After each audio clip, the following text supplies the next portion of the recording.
আসসালামু আলাইকুম। চলুন আজকে একটা গল্প দিয়ে শুরু করি। আমার এক পরিচিত অনেক বড় ব্যবসায়ী, অনেক টাকার মালিক। হঠাৎ একদিন দেখা হলো। অনেক দিন হয়ে তাকে দেখি না। দেখলাম এবারকের হাসপাতালে। হাসপাতালের বেডে মৃত্যু শয্যায় শুয়ে আছেন। জিজ্ঞেস করলাম, আঙ্কেল, আন্টি কই? আপনি এক কাছে? আঙ্কেল বলল, বাবা দেখো, অনেক দিন হয় তোমার আন্টির সাথে কথা হয় না। শুধু তোমার আন্টি না, কারোর সাথেই কথা হয় না। অনেক টাকা করলাম, কিন্তু আমার সঙ্গে আমার টাকা নেই। আজ দালান করলাম, সম্পদ করলাম, বিঘা বিঘা জমি কিনলাম, কিন্তু কিছুই নেই। তোমার আন্টিও নেই।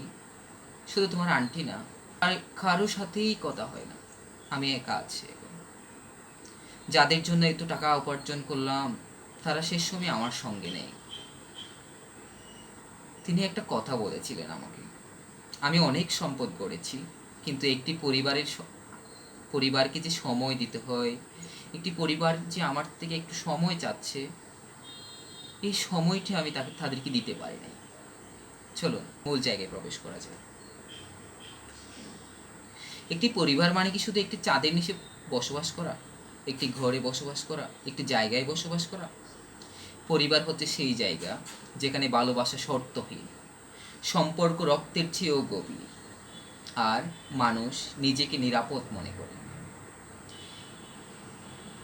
দেখুন তো, একটি শিশু যখন তার কথা বলা শিখে, তার হাঁটা চলা শিখে, সেগুলো কোথা থেকে শিখে? বিদ্যালয় থেকে? না। তার প্রথম বিদ্যালয় হয়ে ওঠে তার বাড়ি, তার পরিবার। প্রথম শিক্ষক তার বাবা মা। প্রথম বন্ধুত্ব হয়ে ওঠে তার ভাই বোনের সাথে। প্রথম ভালোবাসা হয় তার পরিবারের সাথে। প্রথম কথা বলাটাই শিখে তার পরিবারের সাথে। একটি পরিবার কেন এত জরুরি? একজন মানুষ টাকা ছাড়া অনেক কিছু চিনে।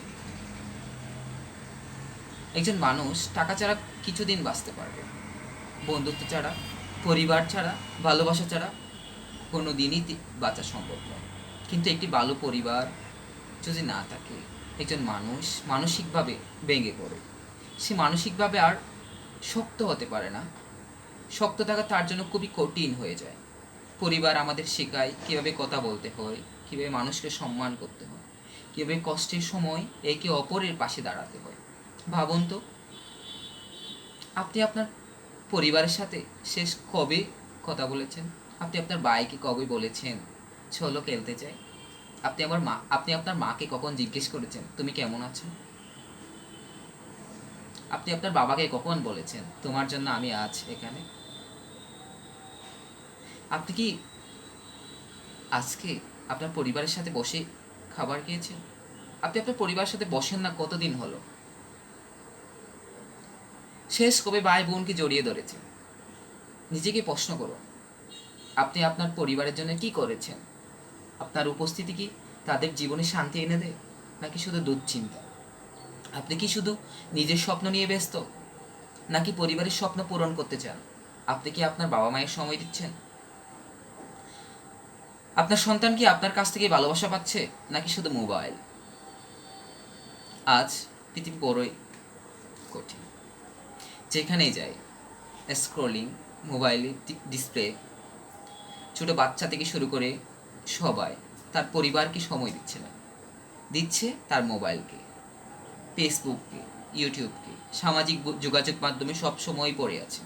5টা মিনিট সময় হচ্ছে না তার তার পরিবারের সাথে কথা বলার, শান্তিতে বাস করার। 2 মিনিট যে তার বাবার সাথে কথা বলবে, তার মায়ের সাথে কথা বলবে, তার ভাইয়ের সাথে কথা বলবে, এই সময়টা আজ হয়ে উঠতেছে না। এটাই বাস্তবতা। আজ অনেক মানুষ বড় বাড়ি বানাচ্ছে, কিন্তু ঘরে শান্তি নেই। অনেকেই হাজার হাজার অনলাইন বন্ধু বানাচ্ছে, কিন্তু নিজের পরিবারের সঙ্গে 5 মিনিট কথা বলে না। এটাই কি কেরিয়ার? এটাই কি সম্পর্ক? এভাবে আমাদের সম্পর্ক হারাচ্ছে। আমাদের পারস্পরিক সম্মান, সত্য কথা বলা, একসাথে কাটানো সময়, ক্ষমা করার মানসিকতা, দায়িত্ব ভাগাভাগি, ভালোবাসা প্রকাশ করা, সবই হারিয়ে যাচ্ছে। একদিন টাকা থাকবে, পদ থাকবে, সম্মান থাকবে, কিন্তু যদি পাশে কেউ না থাকে, পাশে যদি নিজের মানুষগুলো হারিয়ে যায়, তাহলে কি হবে?